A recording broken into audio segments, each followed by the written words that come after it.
I can get started. Seems to be taking its time today. There we are, finally. Alright, so now that we're live, I will go and tell the millions and millions of people who are interested. Streaming, game dev, paste. Now, in the last episode, I spent it trying to put together a blobby thing for exhaust systems, but I decided that that's probably not a very good idea, so we're not going to use any of that. Instead, what we're going to do is abandon that hour and a half of work, and we're going to model ourselves up a different kind of idea for that. So we'll just use the same file. But obviously we'll be modeling it with a different priority here. So we're going to go ahead and just drag this stuff off screen. Or out of the center. We might need it at some point, but it seems unlikely. And instead what we'll do is we'll work on the concept of it being just a pipe that's burst. So it will try and hit you with the steam, but the steam will fly out of a pipe. Or, you know, not the steam, but the fire fighting goo. And so the idea is that the pipe has ice all around it, going back into whatever wall structure it's coming out of. So for that, all we were going to need to do is to create an ice pipe. And as everybody knows, an ice pipe is way easier than a blob. Actually, that's not true at all, but an ice pipe doesn't require any animation. Also, it's super hot. If I can get through today without installing my air conditioner, it's going to be cold for the next 2 weeks. So I'm just kind of sitting here baking. So I might not last terribly long, but we'll see. I should last long enough to do an ice pipe. Plus, it's fun to say ice pipe, ice pipe, ice pipe. So this is going to be the pipe. And so we're going to want the pipe to be cut and battered and bent and stuff like that, because that's sort of how this sort of thing looks best. So we're going to create a nice cut here and on the inside, just to keep it so we've got some straight that we can work with later. And then what we're going to want to do is do some carving, which we'll do with Control-Shift-Alt-S, which is this method that lets you skew based on screen space. And that will allow us to create a really fun, interesting, unusual shape to our edge.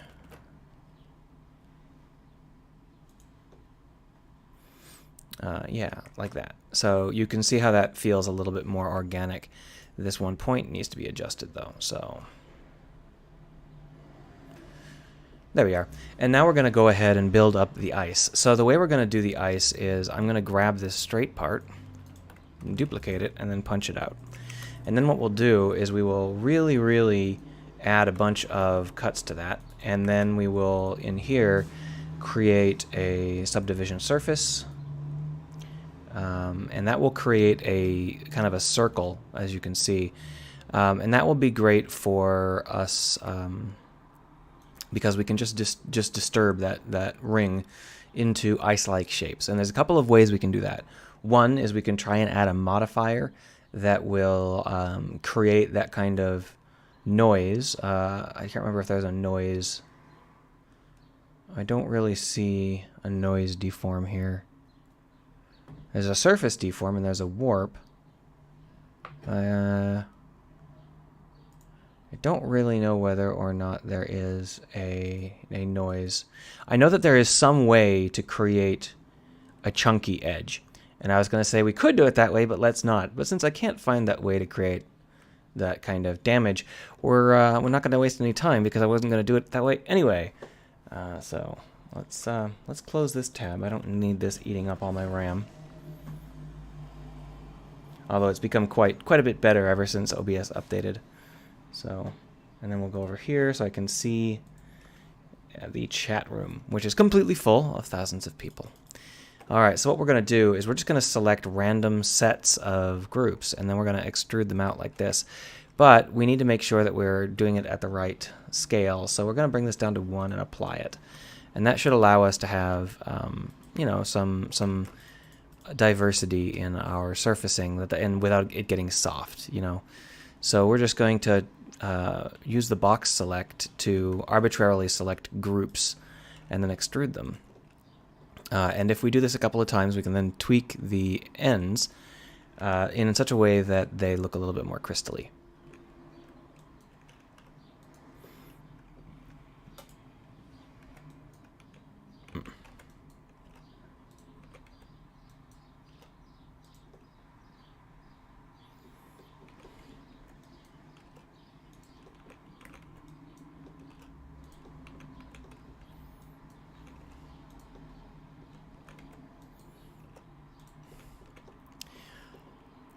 I bet when I started this, you were like, that doesn't make any sense. Is he really going to do that?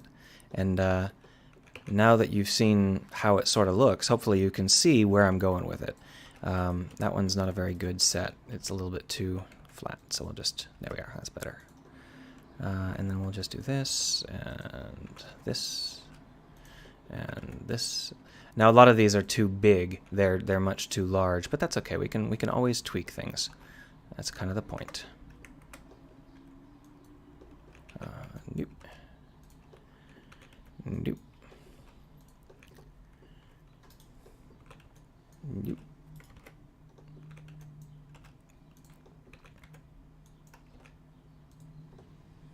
Ooh, that got big. Let's not extrude it quite that far.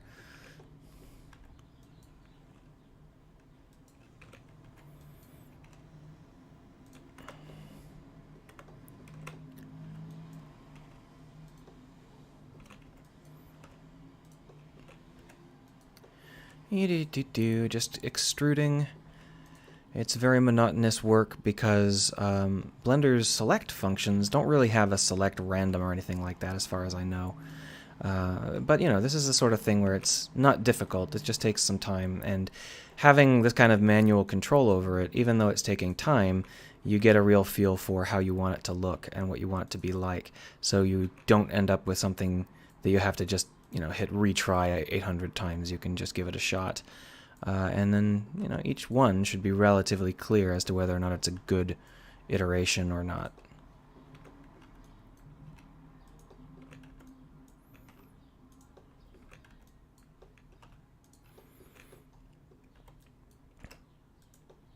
Well, that ended up being pretty badly skewed. When it starts to get really badly skewed, those are generally not great. So we're not gonna use the ones that slip across each other and create a really aggressively crossed mesh. We definitely do have some crossed mesh elements here, but since this is supposed to be ice, it's not too big a deal. We'll just live with it. But when the actual individual pieces start to cross each other in ways that don't make sense, that's not a great look.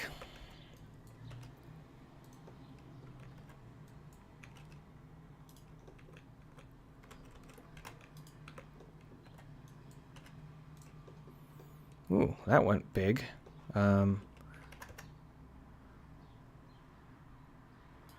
So normally you can hit GG to do a local drag, but you can see how that malfunctions when you've got faces that are a little bit skewy. That should be okay though.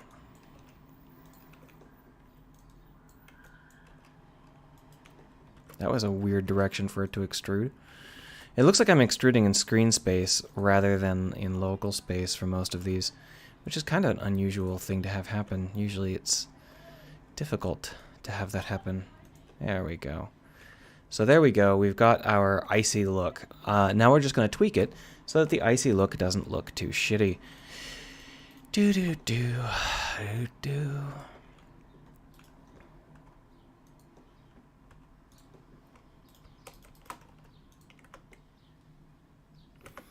And one of these is really bad. We're just going to pull that way in here. It's aggressively off base. That's fine. We'll just tweak and tweak and tweak.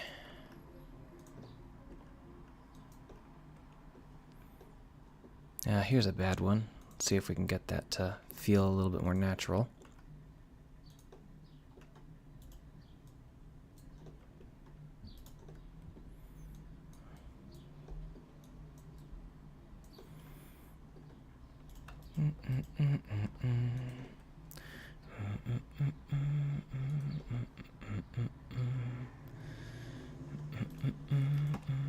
So one of the secrets about creating an icy edge is that you don't actually want to have any sharp pieces. So I've got a lot of these sharp pieces and I'm bringing most of them in, but I'm not actually going to be bringing all of them in. What I'm going to be doing instead is making them unsharp. I just need to make sure that the shape makes sense before I do that. So what we're going to do is once we have these edges like this, and you can see how that's a very sharp edge, and it doesn't really look like that's going to be ice, what we're going to do is we're going to bevel it. That's not bevel. Darn it. That's bevel. And when you bevel it, you just automatically chop it shorter. So it's not a big deal if you have stuff that doesn't look quite right. You can just move it and bevel it, and it'll work out fine. Oh, that's too many of these pieces. I just want these two. We'll just do that. And I have no particular addiction to the quad for this object, so it's fine if we've got some faces that are not quads, as long as they don't confuse Unity, because I don't want any invisible faces.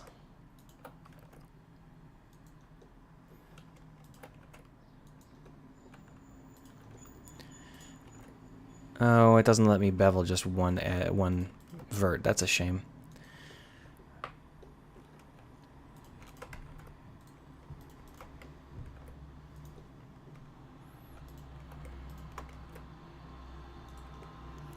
Do do do do do.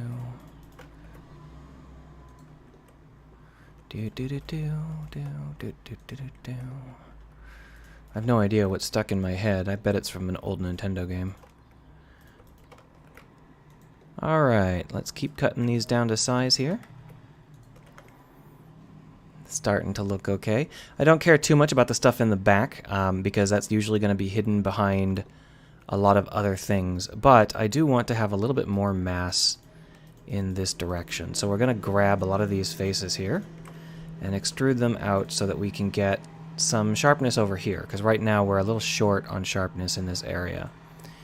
But we would like it to make topological sense, so let's go ahead and try to push it into a shape that doesn't have quite so much nonsense involved. We'll just move these. You can see how we've got some faces that are folding over themselves here because we've got some points that are in unusual spots.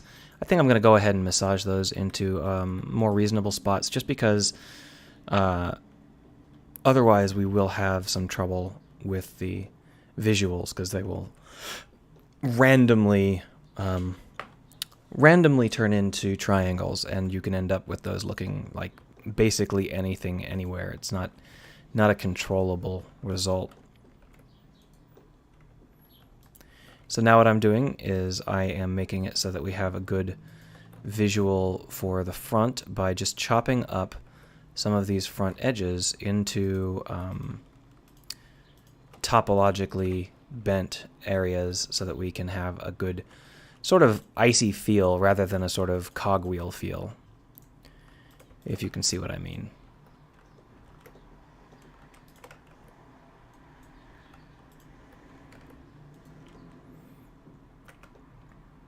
Yeah, like that.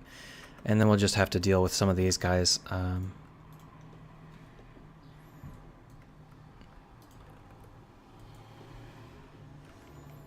And then what we'll do is we'll just grab some of these pieces and hit GG to drag them, and you can see how that creates nice little planes. So in that way we can create a lot of really nice, easy roughness. Nope, that one didn't draw. Let's go ahead and merge doubles here. There we are, because that was a double that was malfunctioning there. Yeah, that's better.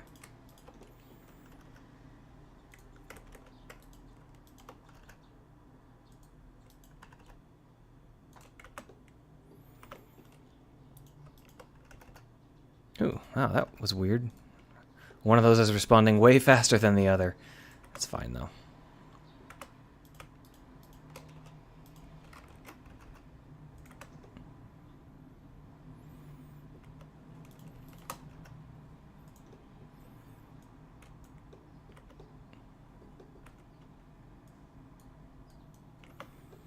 All right, we're starting to get to a point where it's starting to look kind of icy-ish.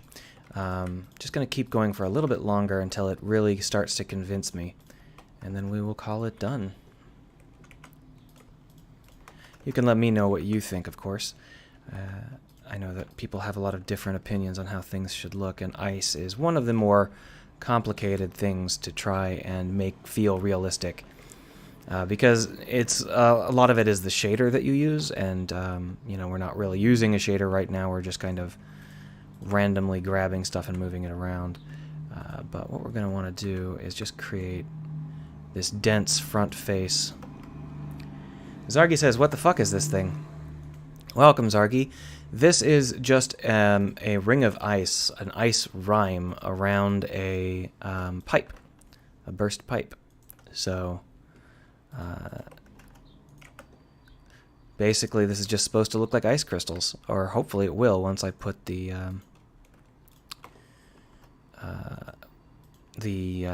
shader on it, you know, the ice shader. So the only problem is that this part here doesn't feel even vaguely ice-like. It feels a little bit ridiculous. So we're going to pull that out like this, and then we're going to try and just push this down. Yeah, that's a little bit better. But then we're left with this piece of crap, so we'll just push that down and then push that down. And it's okay if the topology doesn't make sense as long as it's not distracting. Wow, that bevel is not beveling very well. I guess it's not too bad.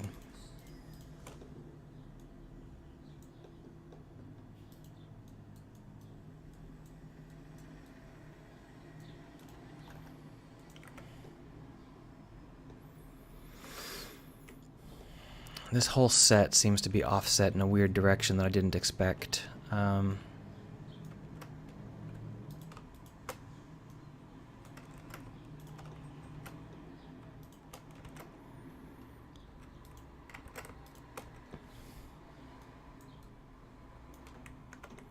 There we go. So once I put an ice shader on that, hopefully it'll feel a little bit more like ice. So the next step we're going to need to do is, obviously I want to name this stuff. We'll probably turn this into one mesh in the end, but for now it's fine. We're going to want to set this up as a smooth with a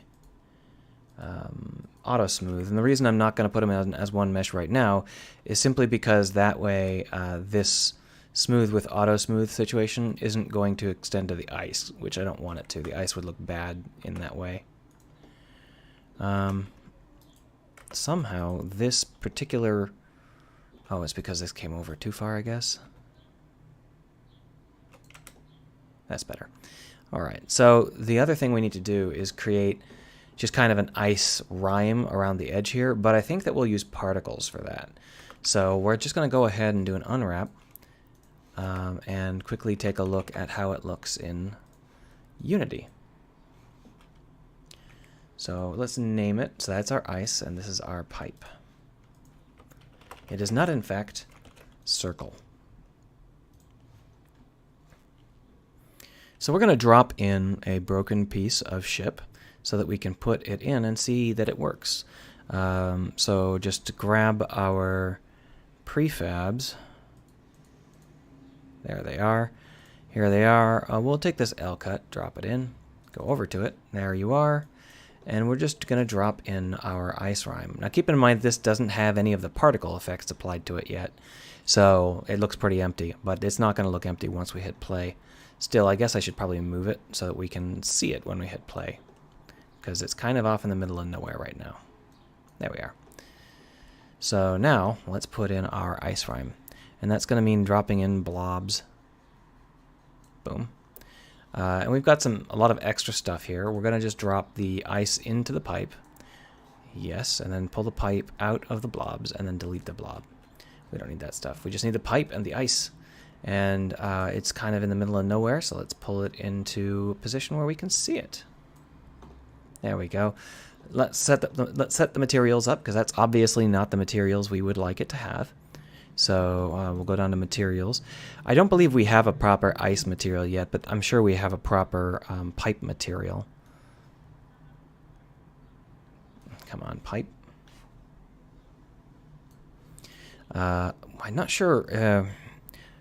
We don't really have a shiny metal material or anything. I mean, we've got highlight, but it's blue, so it's obviously a little silly. I'm going to go ahead and create a prox hole, which is a prox shiny. I think that shiny doesn't have an E in it. There we are. Prox shiny, and then we'll just use that and we'll adjust it so that it looks how we want it to look. And that means it's going to be brighter, and it's going to be much more smooth and metallic. The only problem is that what smooth and metallic does is it contrasts it with the skyline, and that's not going to be visible very easily, but it'll still give us a nice shine, so we'll live with that. Now, in terms of the ice, we do not really have anything suitable for ice, but we do have ice smoke, and you can see how that instantly transforms it from being just a random thing into ice. The problem with the ice smoke is that it is a particle shader, and it's a little bit silly. So you can see how it's alpha blended, which means that it does give you that appearance from far away. It looks right. But when you get up close, all of the stuff up here is invisible because the alpha blending is all screwed up due to the Z buffering of this one object with itself. Just to show you that in more detail here, if we switch this from particles alpha blended over to standard, it actually comes all the way up to the edge of the pipe. But because the particle is doing an additive thing, we're not seeing it all the way to the edge of the pipe. The Z buffering isn't quite intact. Or maybe it's this tint color, perhaps. Let's go ahead and create a new material and just see what we can do. See what we can make it look like here. So we'll duplicate this ice smoke, and it'll just be ice. And we'll drop that onto our ice. Boom. And then we will change this so that it has no texture. No, that's opening it up in Windows. Yeah, thanks. I really want to edit that in Windows Image Viewer. Okay, so it was in fact just the texture that was making this the way it was. If we reduce the alpha, enough, we can start to get a sense of what it might be. Since it is supposed to be additive, we can make it a bluer object like this. And that'll give it like this, but the problem is that's not lit. So it'll glow like that regardless of where it's placed. As an example, if we were to drop this down into our new here, instead of properly shading the ice will glow like it is just on fire or something, which is obviously not what we want it to have as the visual, which means we can't really use something like an additive shader. We've got to use something that's got some lighting attached to it. But what we could do is we could use a standard with a transparency attached to it. And when we do that, we should be able to specify a bluish albedo like that. And we should be able to make it very, very smooth and very metallic, and then change the tint color so that it is partially transparent. Like that. Now the problem is that doesn't really look like ice, does it? That's because ice has a lot of internal reflections, and we're not getting any of those internal reflections with this standard viewer. One of the things we could try to do is create a specialized setup for that using a new material, because I know that you can in fact create materials that have various kinds of faked subsurface scattering and stuff like that, but I don't have any material editors in my game right now, and I'd rather not really work on it at the moment. Basically our options are what we want it to feel like given our limited capabilities, and I think that making it look like metal ice is just about as good as we're going to be able to do. I can just damp the smoothness a little bit like that. Now if I can choose an albedo that has a little bit of something to it, like some crispness, that's a normal map.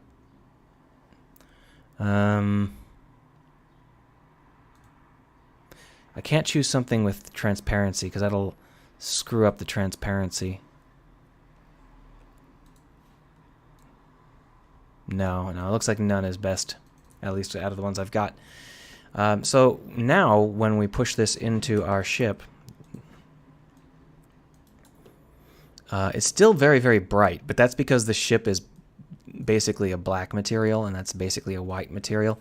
Hopefully, if we actually go in and take a look, it'll look right. Now, a part of that problem is the backdrop, which in scene view is like gray, so it really shines. But here you can see it's extremely bright. It looks like it's unlit. That's how bright it is. It's certainly not really catching much of the shadows that it should be catching. So what we're going to do is we're going to go ahead and tweak our material until it makes some kind of sense. And that's not the right object. This is the object. Oh, if we reduce the smoothness, it actually starts to look a little nice. But I think that the problem is this. No? Why is it glowing like this?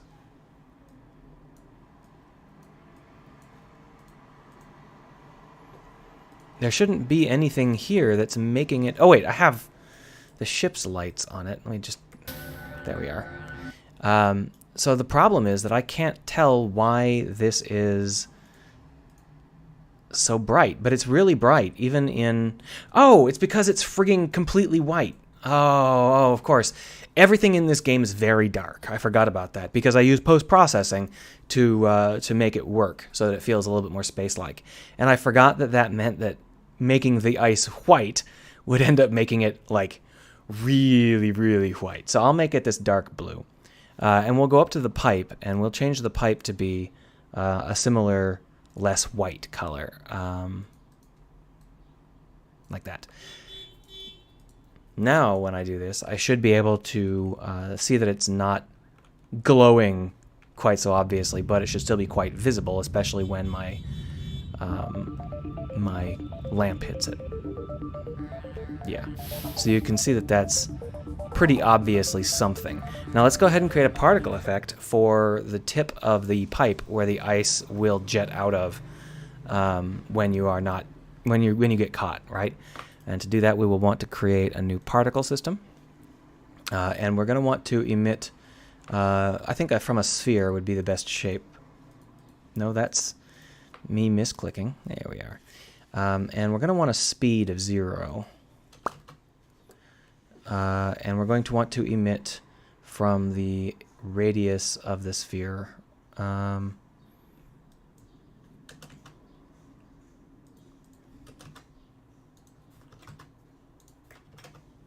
Now the issue with this particular setup is that particle effects don't scale in the same way that everything else does, which is kind of annoying. Which means that if we change the scale of this object, the particle effect we're building right now isn't going to do much. And the way to get around that is, instead of using a sphere, we can use a mesh renderer, and we can set it up to just be the pipe's mesh renderer, like this. And you can sort of see how that's going to start to work. We just have to start to tweak all of these details until they make sense. And part of that is going to be pulling in some ice smoke material here. Now the problem is that this ice smoke material is unlit, and therefore it glows in the dark. But we're not using the ice smoke for anything right now, as far as I know, are we? We better create a duplicate just in case. So we're going to have ice smoke, and we're also going to have ice rime. And the ice rime isn't going to be... It's going to catch shadows, and it's not going to be additive. Because additive is what's going to cause us the issue. So particles, alpha blended. There we are. The alpha blended stuff can catch the light. So we're not going to be casting shadows, but we are going to be receiving shadows. That seems to be automatically checked, but I don't know whether that means that it is only opaque materials catch shadows. So even though it's checked, it's actually checked to false. Okay.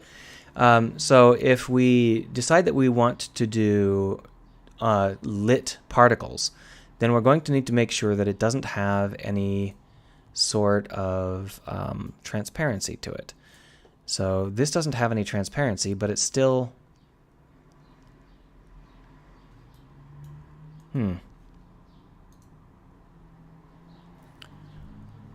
Why is this barfing? Is it because I have an albedo that has some transparency to it, even though the shader doesn't have any transparency to it? No.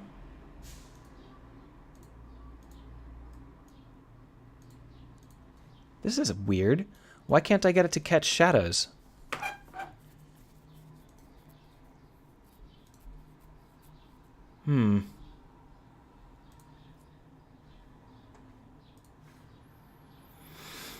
There's always something mysterious. Regardless of how long you've been using Unity, something will always go wrong and be weird.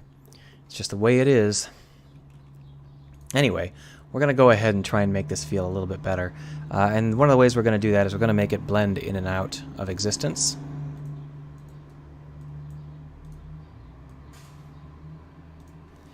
And we're going to give it a really, really long life cycle, like 500.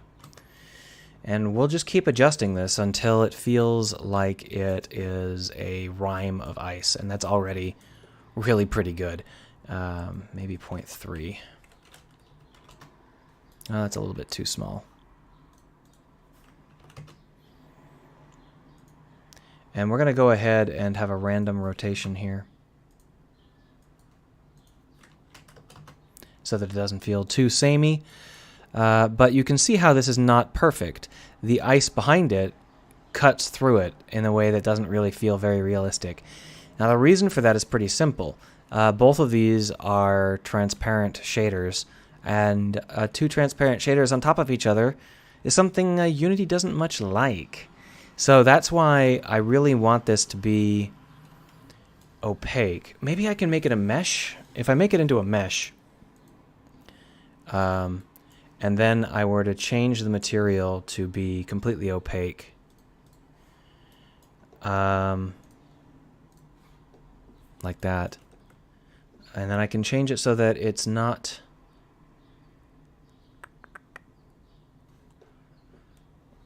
well, it's black, even though the albedo is marked as white. Well, let's go ahead and give it some 3D rotation here. So we'll make it completely random, and we'll lower the 3D start size down to like 0.1 here. That's a little too small. 0.3, 0.2. There we go. The problem is that while this is pretty much how I want it to look, it is not working in terms of the color. Well, one thing we also have to do is, because we are emitting from the surface of this, we have to put some more verts on the surface so that we can really get a good feeling for how it's supposed to look. So we'll just add some verts, and then when we go back over, Zargi says the game's actually looking pretty good. Thank you. And Dirin came by. I'm sorry I didn't realize there was a new visitor. Have you seen the new shader tool in Unity 2K18? Yeah, I'm looking forward to it, but it's not ready yet as far as I understand it, and I'm still using Unity 2017. So I'll probably switch over pretty, not instantly, but pretty soon, as soon as that becomes really useful. I have a couple of asset node. I have some of the node editors from the asset store, and those are quite nice, but they don't seem to work anymore. I don't know whether that's a problem on my end or what, but it's definitely something that makes it hard for me to use them. But the other thing that makes them annoying is that this isn't really giving me the white I need. This is supposed to be white. Why are you black? I mean, I know you're in shadow. Is that it? Is this just you being so in shadow that you are deciding that that's all that matters? It is. Okay, so the problem is that this thing is so in shadow that it is reacting differently. That's interesting because I don't think that makes very much sense. But you know what? We got ice rime. Let's just try ice. Let's just see what happens when we switch it out for just pure ice.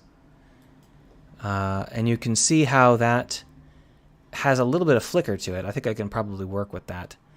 But the transparencies are actually not too bad. No, they're kind of bad.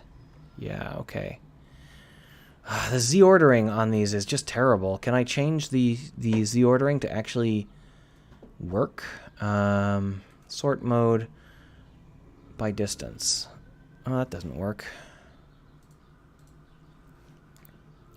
So what's making me really curious about this is the standard shader here that I'm using for the ice is set to this dark blue, but it shows up as quite nice even in shadow. Whereas when I use the Ice Rime shader, which is set to white, it only shows up as white when the sun's on it, and it shows up as pitch black inside. So it's just this weird situation where the transparent shader isn't shaded at all. Okay, so that's what the issue is. For some reason, the transparent shader isn't being shaded. Why are you not catching the shadows? The mesh should be marked as shadowed. Receive shadows. Okay.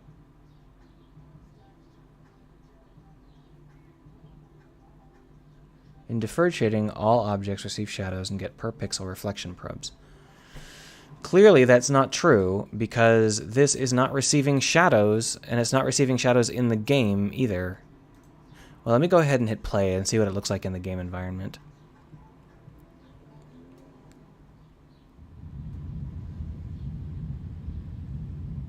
There are definitely some shaders I have to refit, and that's going to be a big part of what I do when we get to 2018. I'll be adding in new shaders. But this ice looks terrible because of the way the transparency shader doesn't actually work right. It's completely unlit despite the, or completely unshaded despite the insistence that it is shaded. I just don't understand why it is.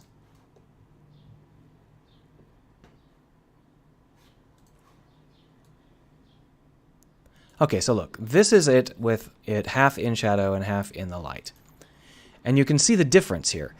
The standard shader is just a little bit darker in the shadows, whereas this shader here with the Ice Rime material, which is also an opaque shader, is white and black.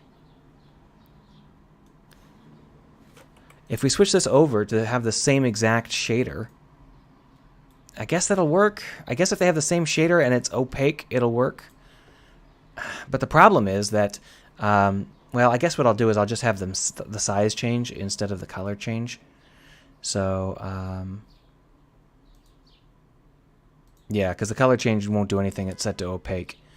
So we'll just do a size over lifetime instead, and it will be a nice bowed setup. So this will be a 1. This will be a 0.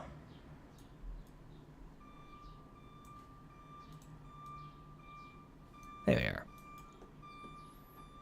Now the problem with that is, of course, these things have a very long lifetime. I'm glad that something extremely annoying is happening outside my window. Yep, yeah, I hear you. You are apparently backing into my bedroom. Could you stop? Seriously? Can you get any closer to my... Are you gonna crash into my house? Oh my god, what the heck is he doing? He is in fact backing into my house.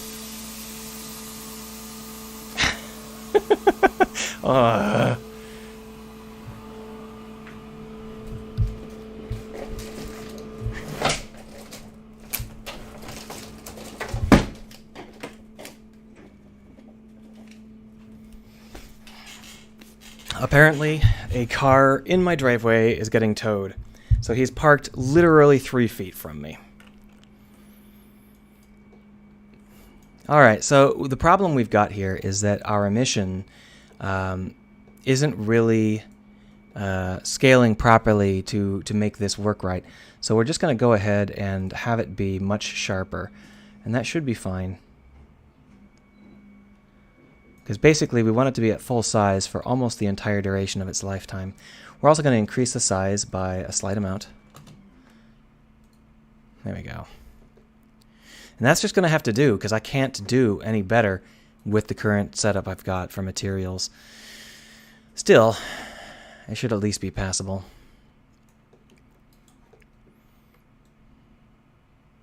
So let's go ahead and see how it looks in the game world.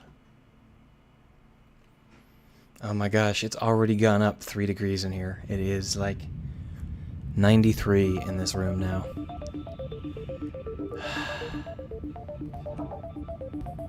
Alright, so the idea is that you will quickly learn that that is a bad sign, that this shape is a bad sign. And as you can see, the particles are really not working. What the heck's up with that? What is this crap? What are you doing here? There's no mesh there. Why are you balled up in the middle there? That's weird. I guess what we'll do is we will just take a look and see what the heck's going on.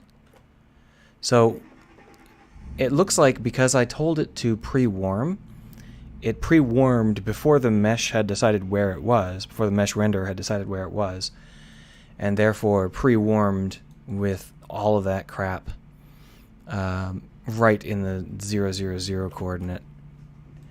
Yeah, so that's annoying. And apparently this time we got unlucky with the level spawn. Let's go ahead and turn the level spawn off.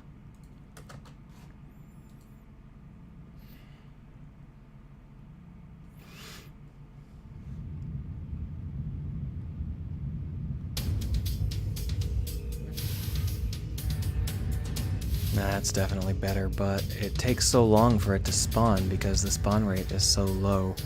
So what I might do is I might give it a pulse right at the beginning and then have it just trickle from there, which is not really the best way to do it, but we'll make sure to name this Ice Rime because we're going to have another particle effect in a second here. And we'll just create a burst at the very beginning that is 100 of them. And that should be fine. Interval. Every n seconds. How many times to emit the burst? Okay, so this will not have any effect because we're only doing it once. That's fine.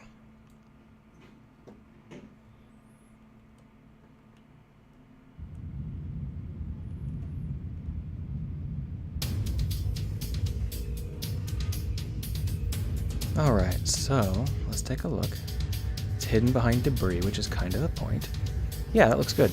Now, what we're going to want to do is put on some mesh colliders, because holy crap, it's really annoying to just walk through that shit. Mesh collider. And then we'll also give the ice a mesh collider. I think we're going to have to probably inflate it. There we go. And obviously that's not perfect, because it means that your ship can't go through some places that would seemingly make sense, but that's fine. This means we won't be able to walk through that stuff, but let's go ahead and create the burst that it fires at you when it's attempting to put out the flame that it's detecting. So we're just going to create another particle effect. And this one is going to be boop, like that. And it's going to be a much, much larger and more aggressive particle. So let's make it so that it has a start speed of like 50. There we are.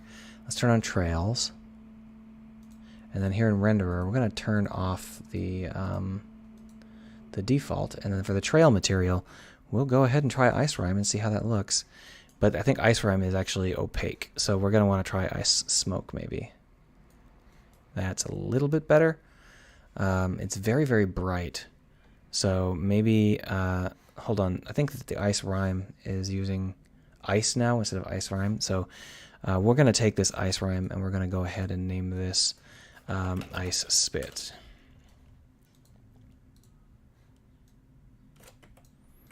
And we'll use the Ice Spit here for the trails.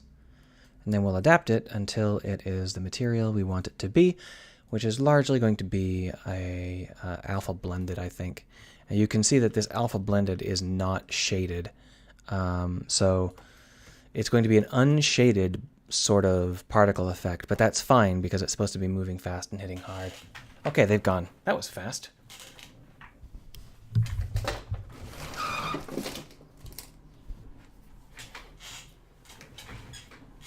Alright, so really what we need to have for this alpha blended shader is just a much, much more transparent particle. And I think it would be worthwhile for us to pick a particle that's got a little bit of zloomp to it like this. There we go. And then we can make it a little bit more opaque. And maybe make it a little bit blue. There we are. So the other option here is we can go with an alpha blended, we can go with an additive instead of an alpha blended. And the difference would be that an additive one would have a white center. So let's just take a quick look there. Particles, additive.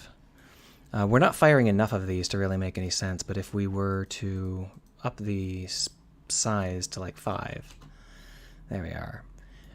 With the additive one, we're going to have a brighter area in the center as they start to overlap.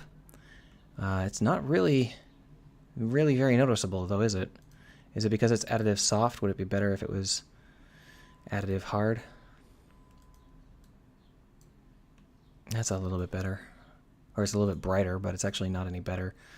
I think additive soft is actually a good call for us if we can make it blue, but we can't. That was actually one of the big problems I was having. You can't tint these things. Fortunately for us, we can tint them up here. So we're going to go ahead and do that. Make it blue up here. Grayish blue like this. And then what we'll do is we'll give it the same sort of color over a lifetime where it blends out at the end. There we are. Now all we have to do is make this look right. Hooray! So, a couple of things to make it look right. We're going to want it to be a much, much tighter cone, because the whole point is you're going to be able to dodge it, and you won't be able to dodge it if it's that big. So we want you to be able to predict where this is going to come from, and then we'll want you to be able to just not go within this path. That's the idea. So we're going to go ahead and make our start speed higher, like 150, so that it really gets out there. But the problem is that it gets really thin at the end when we want the opposite. So we're going to go and have a size over lifetime, and we're going to have that size over lifetime be shaped like this. But we're not going to start at 0. There we are. And then we'll just radically up the start size to be like 50. Yeah, there we go. That doesn't look too bad. So what we also want to have happen is we want it to check for collisions and spawn another particle system if there is a collision. So let's go ahead and turn on collisions here. And we'll have it collide with the world. And obviously this is not cheap, but it's only happening when you're getting shot at, so it should be okay. We're going to bring the bounce down to 0 and the dampen up to 1 here.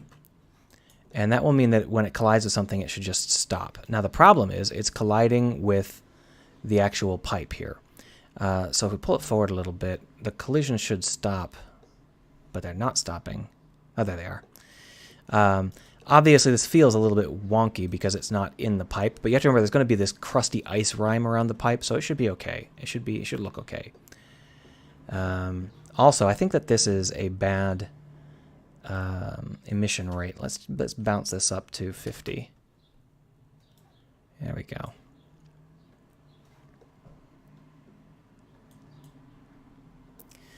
And now, in order to check and make sure that it can in fact bounce off of things in the world, we're going to move this to here and then try it again. And we should see it slamming into this. Is it? Yes, it is. So you can see how those are stopping right at the object. Now the reason we're not getting an effect is because we don't have a particle that spawns when this dies.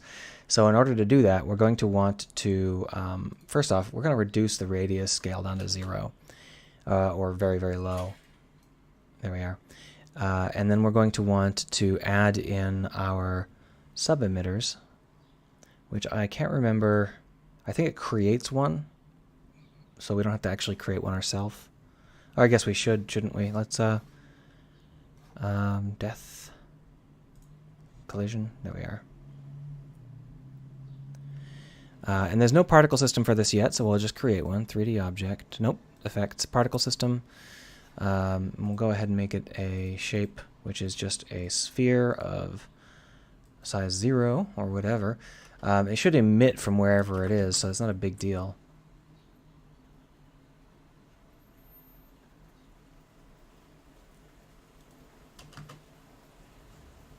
And now it's raining. Good. The rain will drown out the sound of the people trying to do car stuff. So this as our sub-emitter, let's just up the size to 50 so that we can really see them when they emit. And in case you're wondering, yes, Unity is marking it dirty and then recalculating the whole scene hundreds of times. Call this splash, and we'll call this fountain. That's not how you spell fountain. There we are. And we're going to drop this guy into our sub-emitter list.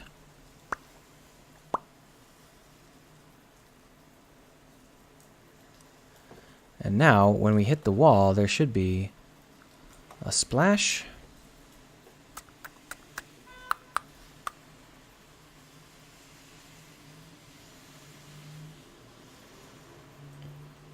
I don't see any splash.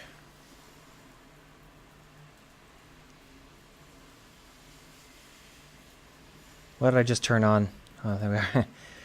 It's really hard to do this because the larger system is really recalculating at an extraordinarily slow rate. So I'm going to bring it down to 10 just so that it's not quite so long of a delay in testing this shit.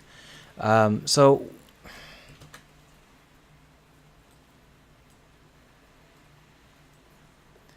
if we take a look at this, you can see there's nothing happening.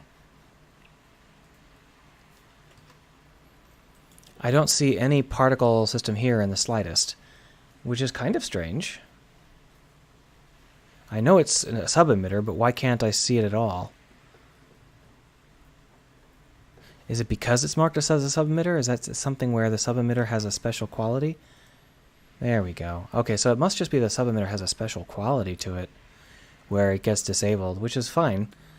But that means that I don't really know how to make this do what I want it to do. I guess we'll try and give it a burst. Oh, there we are. So this plays. I see. That's fine. That's fine. I can deal with that. And we'll go ahead and bring the start size down to 20. That's 10. That's 3. There we are. And we want this to really feel like smoke. So we're going to want to use a more smoky particle than this. Ice smoke might be a good choice. Oh, sploosh. Now, ice smoke is additive, but that's fine for us. What we're going to want to do is just... I think this color won't... Oh, it will affect it. Okay. We'll just bring it down to be a really, really gray, dark gray. I guess that's not really helping much because it's inheriting. So when we come down here to what it's inheriting, we're going to turn off color. There we go. And that way we were able to change the color here so that it makes some sense for us. This additive is really, really aggressively additive. I don't think I'll be able to use it. It's too additive. We're going to go ahead and turn the ice spit for both of them. What happened? Go. All right, there we are. And we will, in fact, go ahead and re-put in the color here. There we are. And what we'll want to do here is we're going to want to make this have some stuff to it that gives it some oomph. And part of that is going to be the size over time. So we're going to go ahead and make this like that. And we'll just bring this up because we don't want to start at 0. There we are. And I think that we're going to want to also add in some randomized rotation. And we're going to want to... there we are. And we're going to want to have this thing spin. I can't remember... I know there's a way to make it spin. I'm just trying to remember how to make it do it. I guess it's velocity over lifetime. But I don't want to have a velocity over lifetime. I want to have a rotation over lifetime. Here we are, rotation over lifetime. So what we're going to do is we're going to have it rotate like with a random between -90 and 90.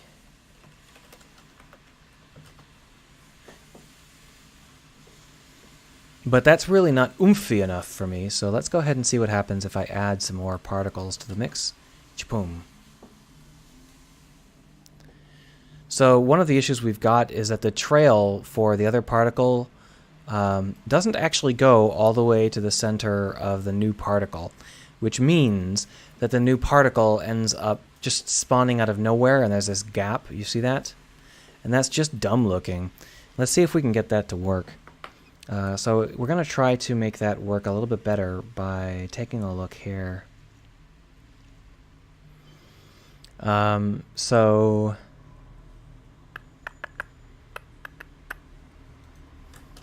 Okay, there we are. So when we do it like this, what we get is it follows through and it hits the surface that it's trying to reach. Now, one of the things we don't want to do is delete it. We don't want it to die when it hits the object, because then the trail will go away and it will look very sparse. So having something like this where it deflects off in random directions is actually not a bad call. I think that's going to be fine. But I'm still a little disappointed by how opaque this splash isn't. Let's go ahead and just increase all these values. There we are. That's more like what I was hoping for.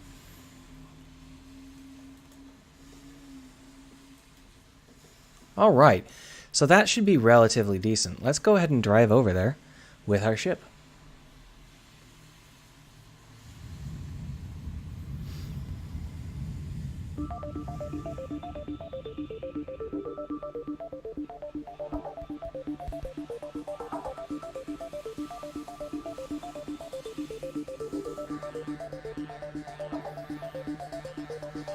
And we should be getting hit.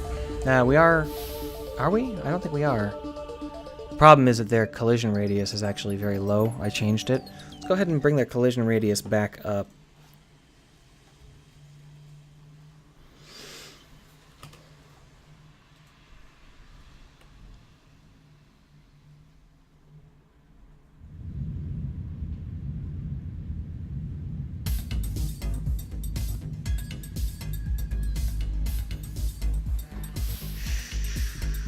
Why am I not getting any collisions here?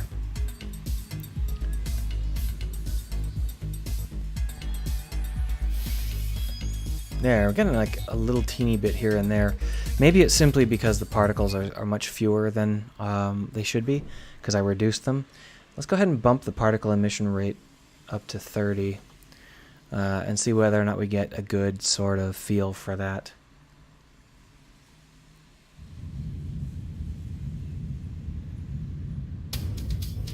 I also get the feeling like they should be faster and shorter lived. Well, this looks familiar. It looks exactly like getting shot by a frigging laser beam.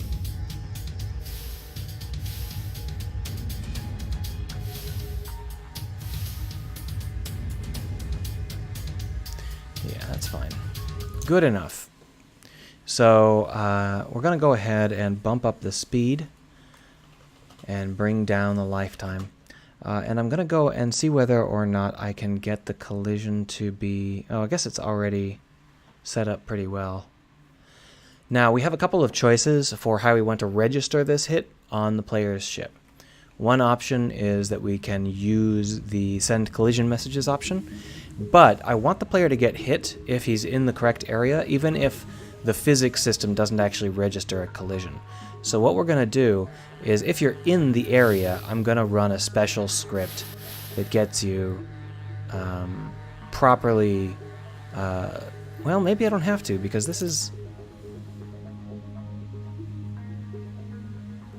hitting us pretty good. Maybe it's okay if it is a send collision message.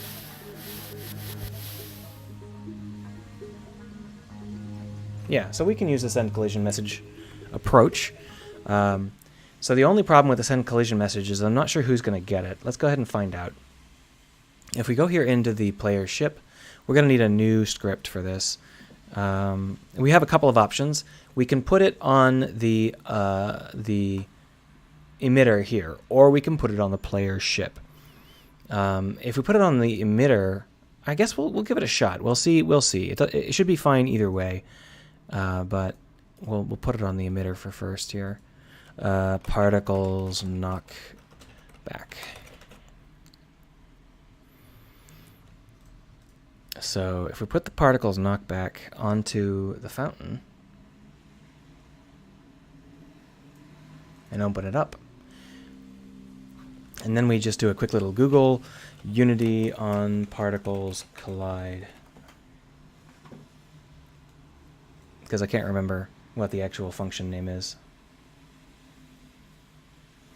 On particle collision, that's fine. So public void on particle collision. Game object other. Now the problem with the particle collisions is that they're really stupid. You don't get past the collision information. You have to go searching for the collision information. There's a couple of reasons for that, but they're not very good reasons. So we'll go ahead and just cut and paste from the Unity example, because fuck that. So we've got this particle launcher, but that's going to be us. I guess what we'll do is we'll just add in an us. Public particle system launcher.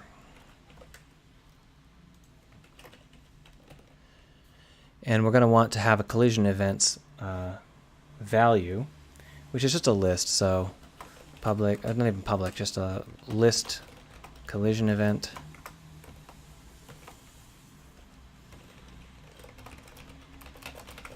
There we are. So we've got splat decals and stuff, which is obviously not what we need. What we're going to be doing instead is we're going to be checking to see whether or not the collision event was against the target, because we don't want to do this if it's just colliding with random debris.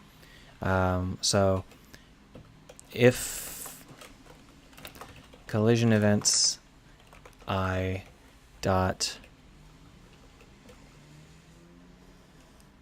collider component dot game object equals other, then, or does not equal other, then continue. Otherwise, debug.log bang. And then we'll just do a plus other.name. So we should get some bangs immediately from that, because it's actually colliding with a structured part of the level. And then we should also get bangs when we move into it. And so I forgot to assign it. I got lazy. Come on. There we are.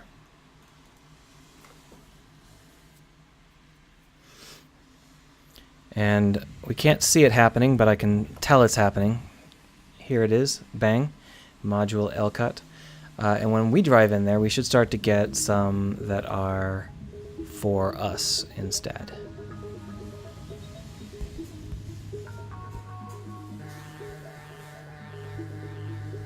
Those all seemed like module lcuts. Did I just miss it? Or were there just so many module lcuts that I didn't... Come on, fucking move, jeez.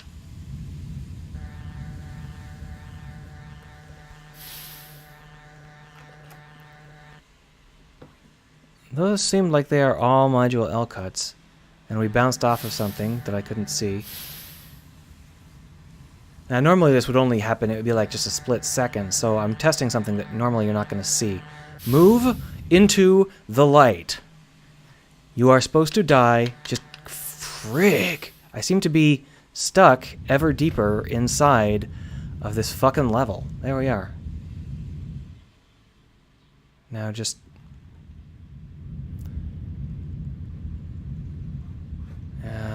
did you see anything besides the lcuts? I didn't. Oh, it's down at the bottom.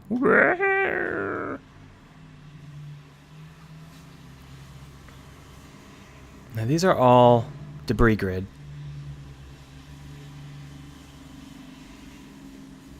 So it's definitely working, but for some reason the ship, I don't know if it's just because the ship isn't doing the right job or what, but basically what we're going to do is we're going to say if other.name does not equal player ship and return. We can also do if other does not equal universe.playership.gameObject return, which would probably be a little bit better. And that way we should only get collision events for the player ship.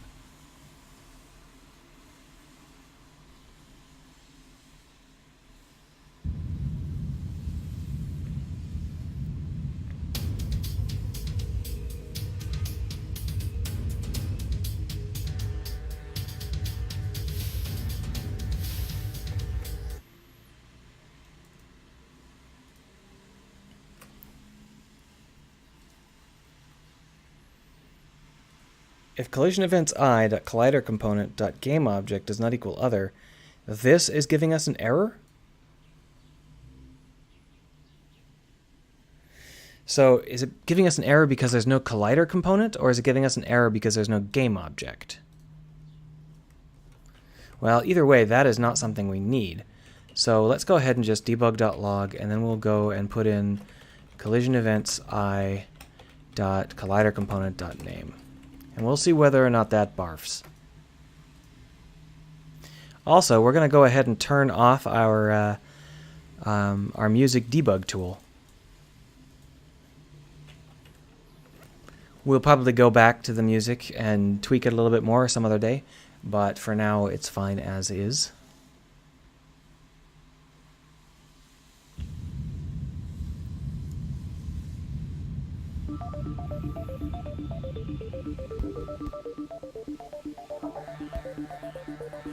Okay, so it's giving us errors, meaning that there must not be a collider.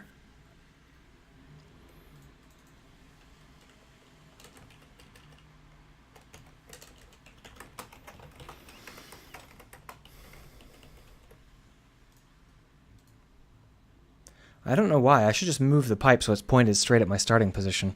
That would be smart, which is probably why I'm not doing it.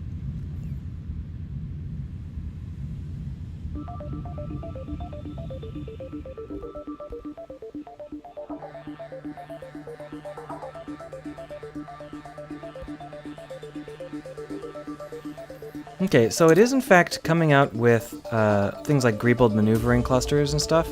So I don't know why it was barfing and saying that it had no name. Because the Greebless maneuvering cluster is a goddamn name, right?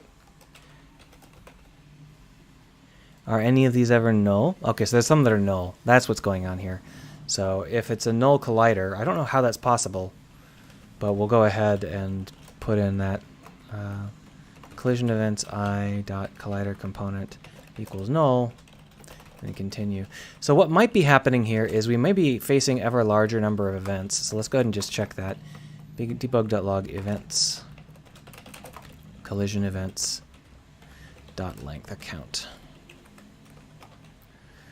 Because it might simply be that they keep getting appended to the list, and if that's the case, then it makes perfect sense that some of them are null, because they've already been dealt with in previous frames. And if that's the case, we just have to clear the list, but that seems like a strange choice. We'll go ahead and just take a look, though.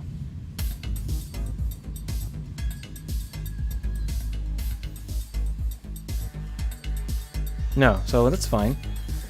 For some reason, some of the events have null colliders. I can't really determine why that would be.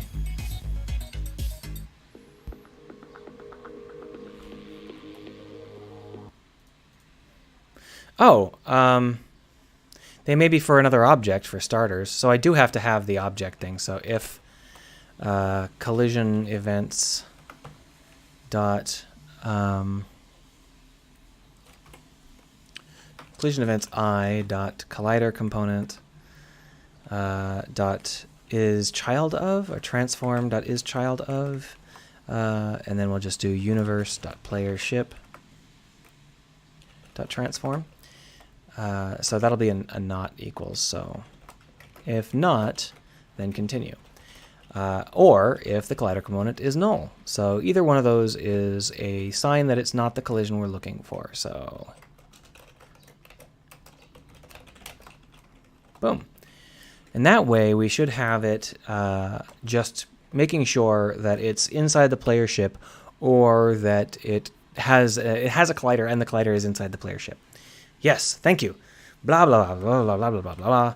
Universe.playership.rigidbody.add force, and then we're going to go ahead and have this have a force, public float force equals 1, and then we're just going to say force times, and then we're going to want to multiply that by the vector of the original force of the exhaust, and that'll be a pretty good fake for it. So incident velocity at the intersection point.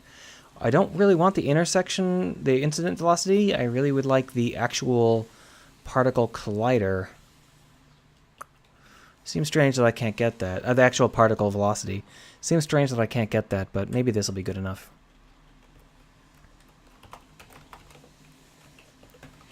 There we go. And now we should be able to tell whether or not that's going to be pushing us into space. Ooh, and suddenly I've gotten really hungry. Now that there's no longer an obnoxious person beeping, and I'm the only obnoxious person in the area, my stomach is complaining. So that did nothing.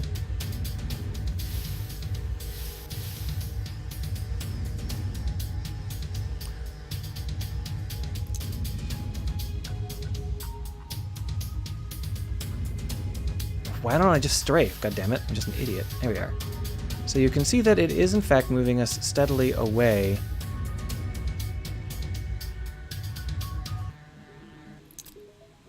And the question is whether or not it's moving us away in the direction I want it to, or not.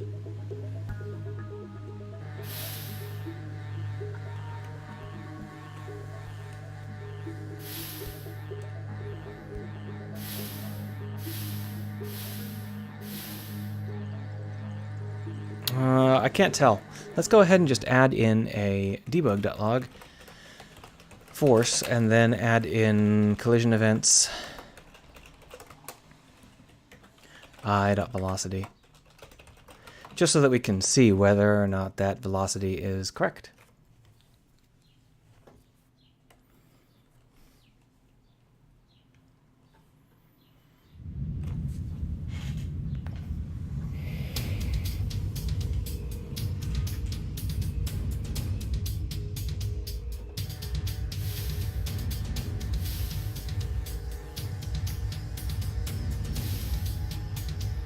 So you can see that those velocities are all pretty much in the same vein. They're all pretty much in the direction that I was hoping to have them. So it looks like that is in fact the particle's velocity, which means that this should work, but for some reason it's not working. And I don't know whether or not that's because the force I'm adding is too low, or whether or not it's because I am overriding the force with something inside of the ship. But let's go ahead and just check. So now we've got a little bit more force, and we'll see whether or not that becomes a more noticeable amount of pressure. Pushing down on me, pushing down on you. Because what we really want to have happen is I'd like to have you get flung out into space.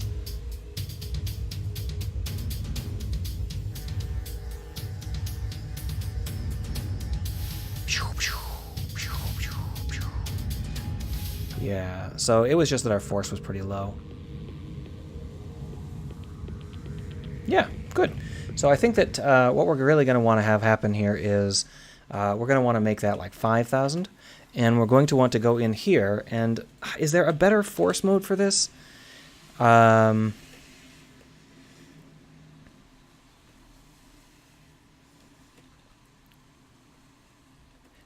it looks like it's not going to get any better than that. It's just that it's a little bit too chunky for my liking. Maybe what I should do is have it actually get applied frame by frame inside of this utility. That would be not too difficult, so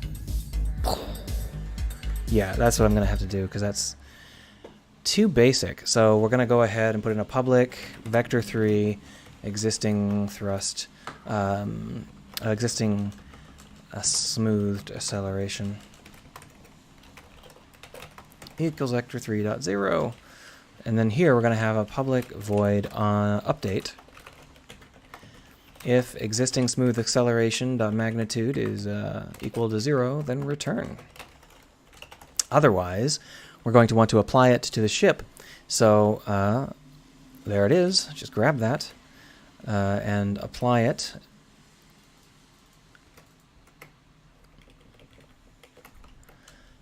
And then we'll have it, or yeah, we'll have it. So existing smooth acceleration divided by equals 2. And then up here we'll just have less than or equal to 1. There we are. That way, we'll just keep having it, and that should give us a nice punchy feeling without the weird vibration. So here, what we're going to do is we're just going to add this into our existing smooth acceleration.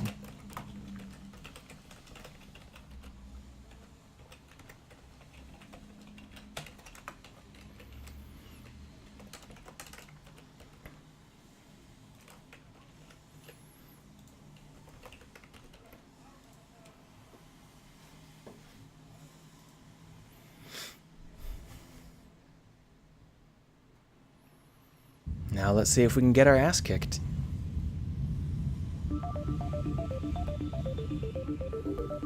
This should be very significant. Yeah, there we are. That's more like it.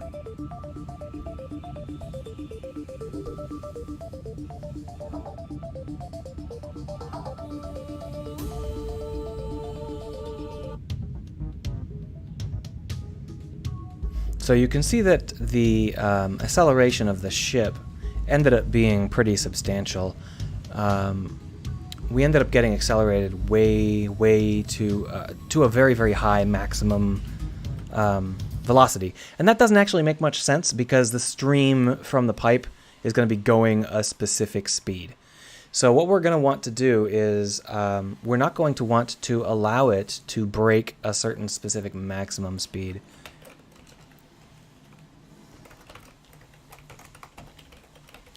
We're going to go ahead and make that 200. So in here, we're going to just check and see whether or not the ship is already running at that speed. Now, what we should really do is take the velocity of the ship and flatten it onto the normal, flatten it onto the current existing smooth acceleration. That way, we'll be able to tell how long it's going outside of the pipe, rather than if you're cutting across it. I don't want to count that cut across speed. So vector 3 current speed equals universe dot or vector 3 dot project on, and then we'll just do a universe dot player ship dot rigid body dot velocity, and then existing smooth acceleration dot normalized, and that'll give us the current speed across the surface here. And we'll say if current speed is greater than or equal to stream max velocity, then return. That way we won't get so fast that we are just kicked out into space beyond any reasonable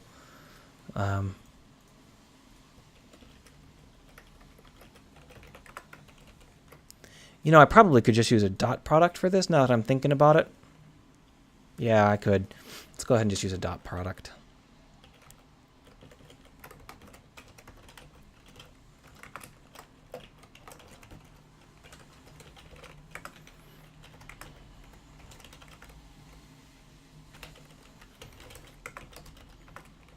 Here we are. You gonna keep complaining, or are you done complaining?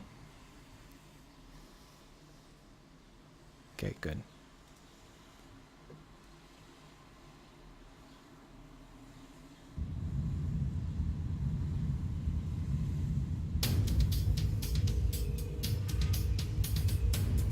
Hey there, how you doing?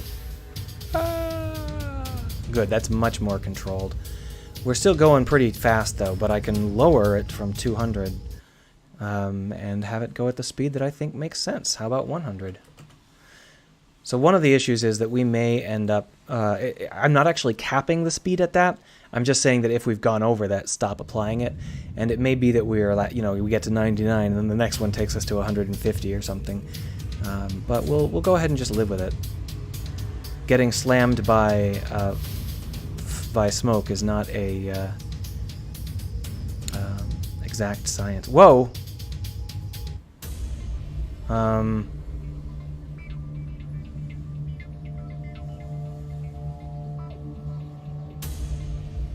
So you can see that our existing smooth acceleration is negative 19,000 or 1900. So what's happening is this is continually getting applied even after we've left the area. So rather than just dividing it by 2, what we're going to do is we're going to have this be just an overwrite. That way it won't ever get to the point where it's ridiculously huge and won't let us slow down anymore. So when we get hit by 18 things in one frame, then you know, it takes quite a while for the halving to matter. But now it should be okay. Hey there, how you doing? That's better. That's the kind of speed we're looking for. Now the problem is, we're still getting smashed by it. You can see how it's kicking us after we slow down enough. So if we're going fast enough, we're going to want to clear it. So, nope.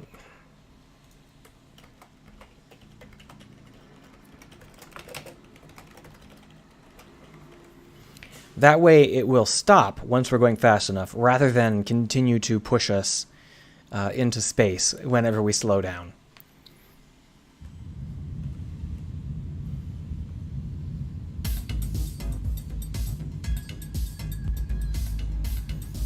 Boosh! That was pretty good. Let's go back in for another dose.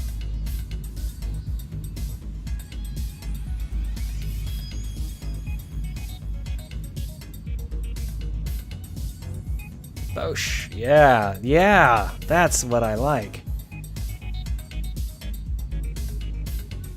Alright, so this is perfectly suitable now. It may not look how it's going to look in the long run, but this basic idea is great. Now all we have to do is make it so that it fires when it detects your engine firing.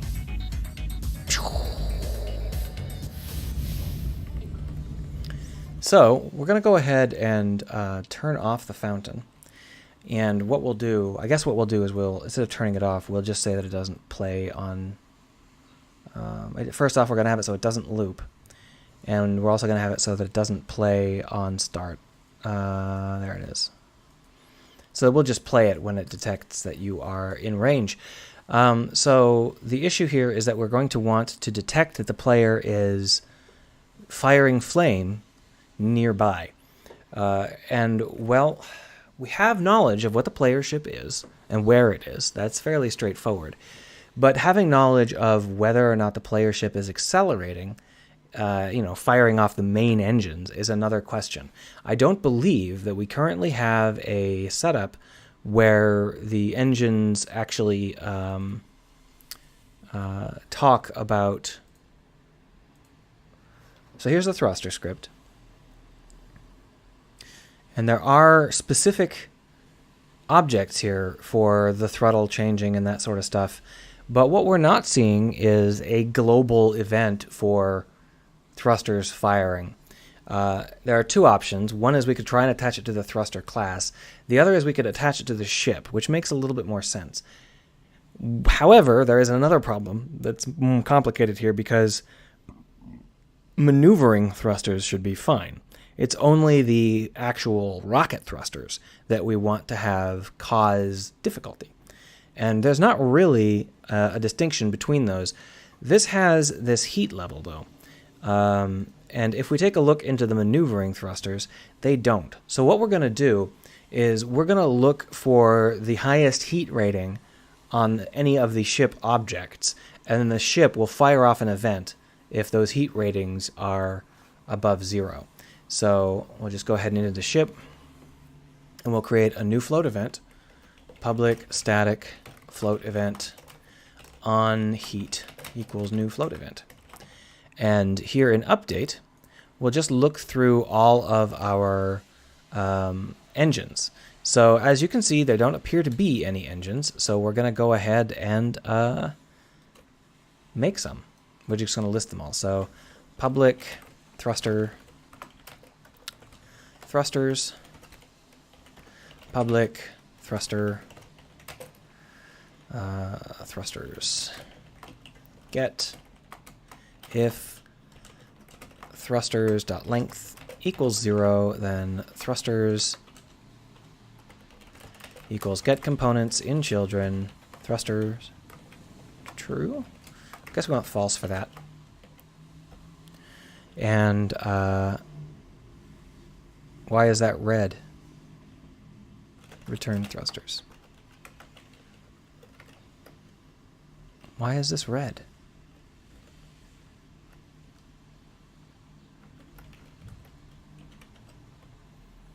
Oh.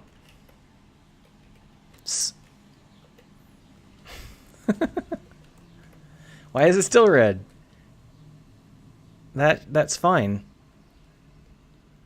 I think it's just barfing because it's annoying. Let's go ahead and let it recompile. So here we have some errors. A getter setter expected. Oh, I just forgot to... There. So now that we've done that, we can go ahead and here in update, we'll go through them all and set our max heat. For each thruster T in thrusters, if max heat is less than T dot heat, then max heat equals T dot heat. And then down here we'll go ahead and say if max heat is greater than 0, then on heat, max heat, invoke. There we are. That will be a global event that fires whenever any ship, but right now there are only player ships, has any hot thrusters. So what we'll do is here in the particles knockback, we'll just sign up for that. We'll do it in awake, public void awake. And we will say ship.ship.onHeat.addListener knockback. Or fire on heat. So public void fire on heat. And that'll be a float heat. Now the problem is I put this in the wrong area because this is in the disabled script that gets fired when the player ship gets nearby. What we need to do is create another ship, another small helper script that fires when the ship is nearby. So player heat nearby. And we'll just go ahead and paste this in here. There we are. And we'll need to put in a couple of variables. Public float range modifier. Range, or base range, I guess we can say, equals 1. And the player ship's heat will be between 1 and 0. So when the player ship is like that, we're going to want to use this base range multiplied by the player ship's heat to determine whether the player ship is in range. So here's our fire on heat, and we're going to go ahead and say float range equals universe dot player ship dot position, dot transform dot position minus transform dot position, and that's going to be the range.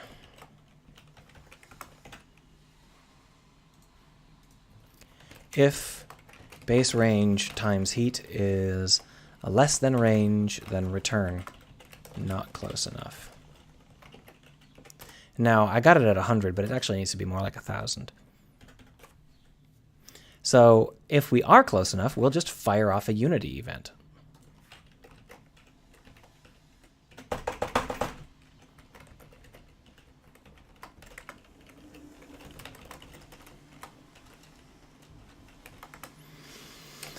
On heat detected.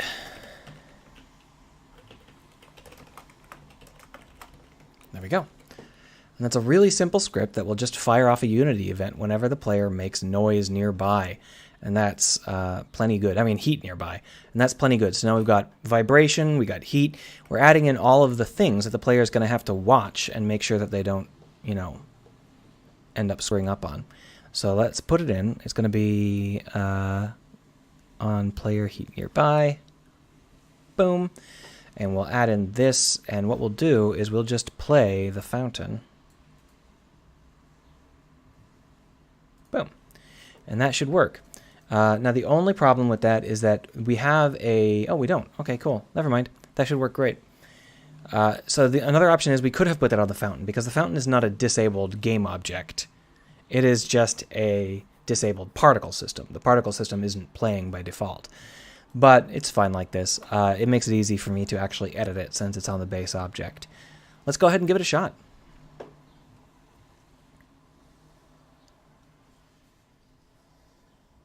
It shouldn't have fired. Let's go ahead and make it a little louder so we know what's going on. Debug.log heat. And here, debug.log range. And then here we'll say debug.log Firing.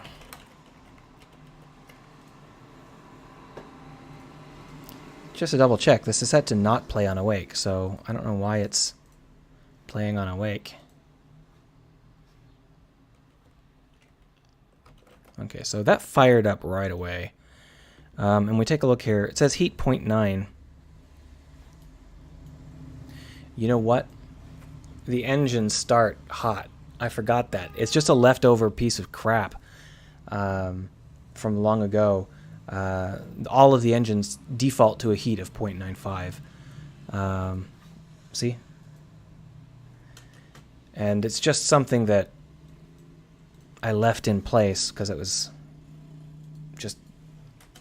And even more engines isn't what I need to even edit. Those aren't even in the list. What needs to be edited are the other engines, but I don't happen to know where they are, and I guess we'll just leave it as is. The question is, once the heat goes down to an actual reasonable level, so there, it should stop.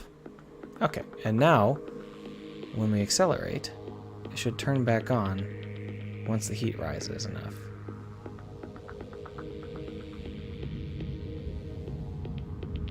Nope. That's definitely hot enough. So it might be that the... Well, first off, let's go ahead and edit that engine so that it's not wrong. Although it sort of makes sense that you'd have a hot engine when you're just coming in from a navigation. But, you know, we'll presume that you drifted here. Why not? There we are. Heat. So if we take this Greebold rocket engine and we bring it down to 0, we should have no heat to start with, except that I think that our reverse thrusters have heat. So let's just go ahead and take a look here. Come on, give me the right object. There you are. So we've got a reverse thruster on this Greebless maneuvering. Here it is. And it's also set to 1. We're going to want to bring that down here. And I think that those are the only ones that we currently have. So just for testing purposes, I need to bring those down to 0.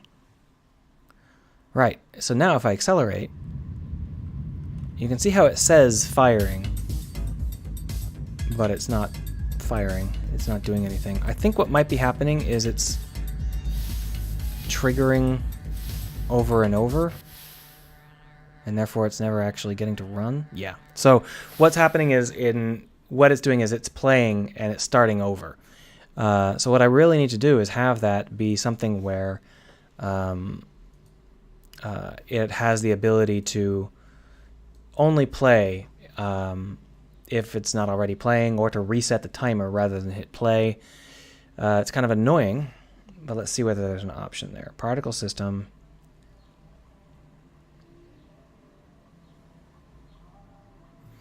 I mean, if we set play to true, is that gonna go ahead and be like, don't reset?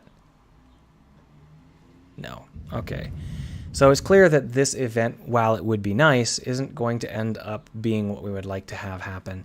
Instead, we're going to need to have a particle system specific situation, just a programmed environment for it. So public, I mean, I could also make it so that there is a particle system that I could put it on the particle system, but that would be more in line with what I need, though. So yeah, we'll do that, and we'll go ahead and create a new C# script for robust particle system player, and we'll drop that onto the fountain. Come on, seriously, thank you very much.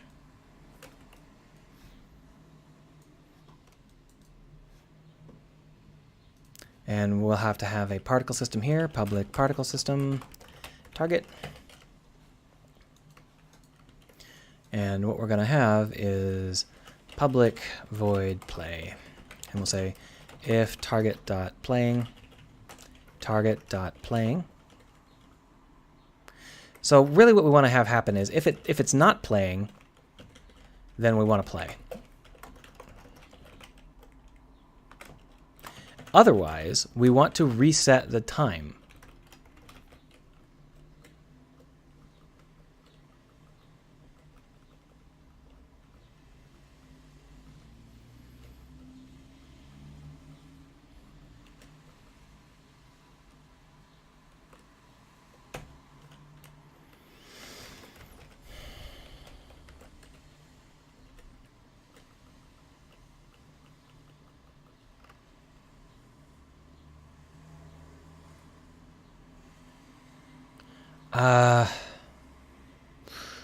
What is it called then? Duration.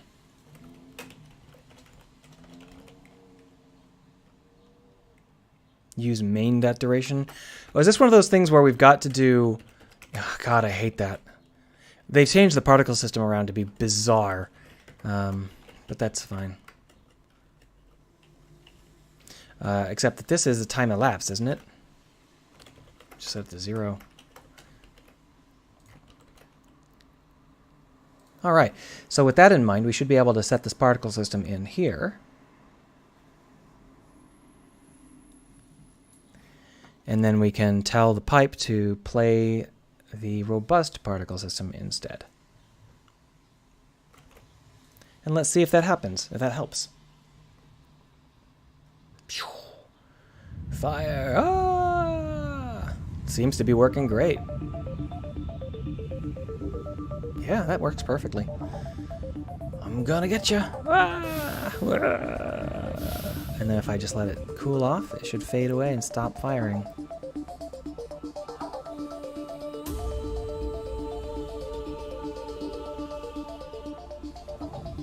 And let's see what sort of radius 1,000 really is. Because I probably want to reduce it to like 250 or something. But if this is 1,000, then it can find me from there. Okay, so that's actually not too bad of a distance. So that's fine. I think that this is a fine setup for our pipe exhaust needs. The only problem is there's really no warning the first time you encounter it. So it's going to be quite a surprise. But since it's non-lethal, I'm okay with it. And the other thing I'm going to do is I'm going to go ahead and put in a player heat nearby animation curve.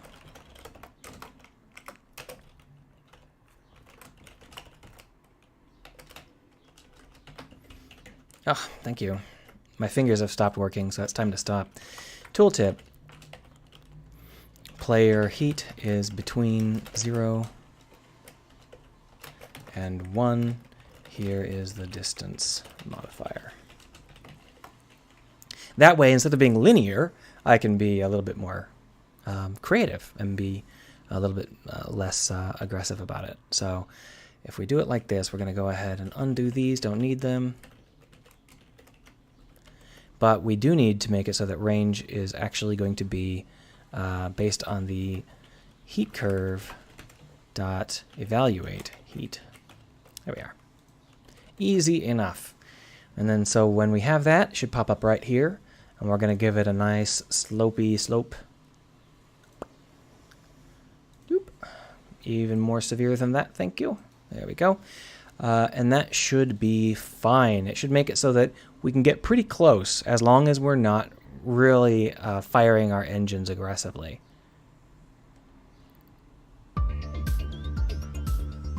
So the problem is it does in fact get hot pretty quick. And yeah, see how hot that gets? It gets that hot pretty quick. But if we let it cool down, it'll stop. And then we can just use maneuvering jets, and the little pulses won't set it off, because the engines automatically do little pulses. You don't want to have those little pulses count against the player. They don't have control over it. But you can see how we can maneuver around really close to this without it ever causing us any trouble. The only problem I've got with it now is that it would be best if I could have these boxes get blasted away. But you know what? We'll deal with that some other time. I think that this is a good place for us to stop for the day. Ah! And what I'll do is I will just go ahead and take a screenshot and post a screenshot. Is that the dispenser for the fire foam you created last time? No, I gave up on the exact fire foam thing I created last time just because I couldn't get it to look right. So instead I created a pipe with some ice on it. So it's the same idea as I had last time. It's simply that I did a new physical implementation for it, which hopefully will feel a little bit more natural.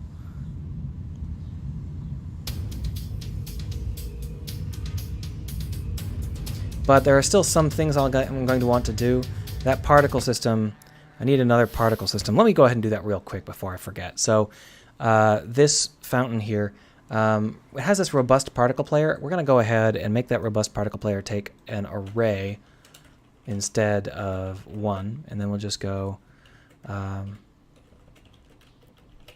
for each particle system target in targets. Do that shit. And then we'll just drop this particle system in.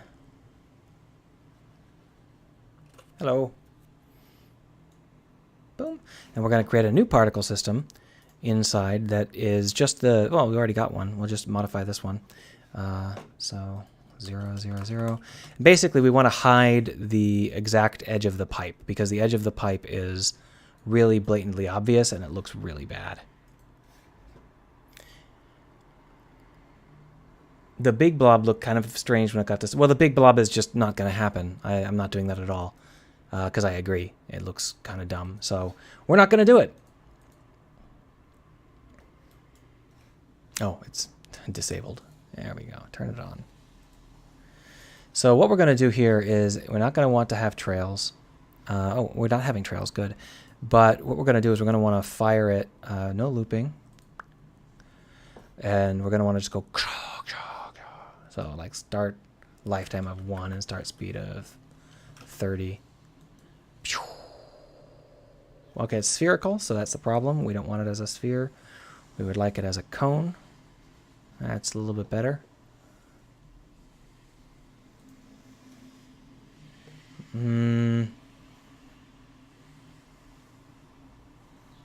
Let's go ahead and start it throughout the cone instead of in the middle.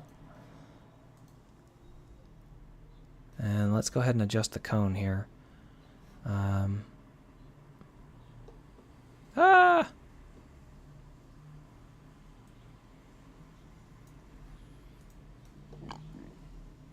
Okay, so if I take the speed down to like 1. I'm honestly not sure how I want this to look. But we're just going to call this the mouth hider. But I think that this is not really good enough. So what we're going to do is we're going to turn trails back on. So trails, and then hit restart. So those trails are crap. And the reason they're crap is because they are really, really fat. So what, instead of getting a nice trail thing, what we're getting is just fat. So we're going to go ahead and choose ice as our trail material. Ice, ice, baby. Or maybe ice spit, I forget. I think it's ice spit that we want. But you can see how we're not getting trails. We're getting like these phantom cross-hatchings. And the reason for that is because the trails are... trying to go from the particle's start destination to its current position rather than from the center of this object to the current position. And that means that we're not going to be able to do trails after all, which is annoying.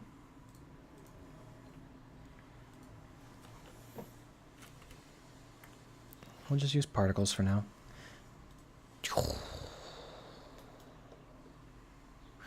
I think it would be better if... I'm trying to decide whether or not they should move.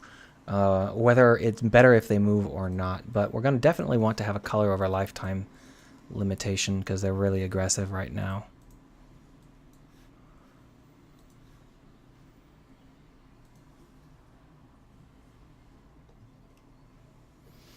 You know, I think it might be better if they move. Let's try it.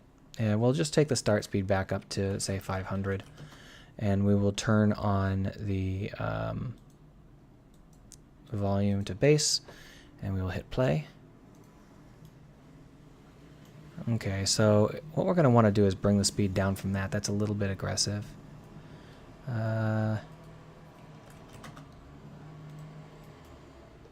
that's actually pretty good. All right, so that's going to be the thing that hides the mouth of this object, just because it's a little bit distracting when you can see that they're not actually coming out of the pipe.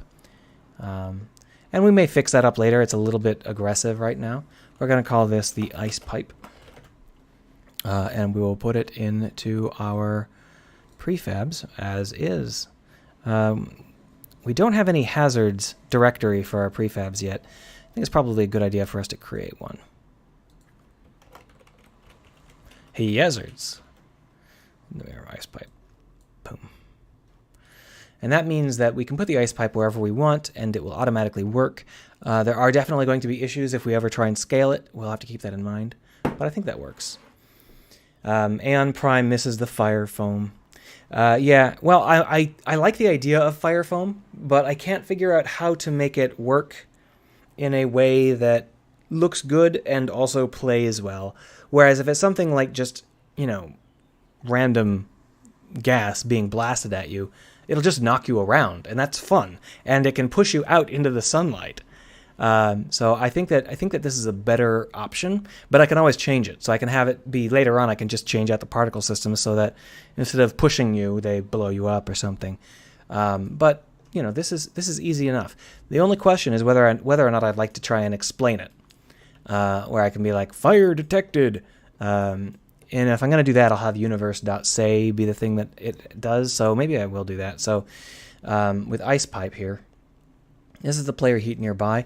Let's go ahead and make it have an optional public string, optional say, and a public, just leave it like that. And then down here, when we're firing on heat, we're going to go ahead and say that. So universe if optional say does not equal nothing, then universe dot say, and then we'll say optional say. And now we should be able to tell it to say, yeah, there we are. Fire detected, extinguishing, extinguishers. What is it? Extinguishers. Fire safety activated? Fire safety activated. Let's just make sure that works, and then we'll call it a day. Thanks for hanging around, you guys. This was a nice long stream. Didn't have a lot of viewers, but that is fine. If I have a lot of viewers, I get very confused. And it did say it, right? Yeah. Fire safety activated. Good, good.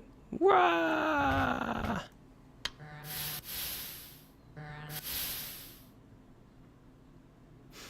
Placing it there is actually not a great idea because you'll end up getting knocked into the barrier a whole bunch, but that's just because I was testing to see whether or not it would work in that particular configuration. This is a better one because that way you're less likely to get caught in the hood. Getting caught in the hood is not a big deal because eventually your engines will turn off and cool down and the fire system will stop firing. Still, I'd prefer it not to be the standard, you know? All right. Right, I was going to take a screenshot. Then I will call it a day.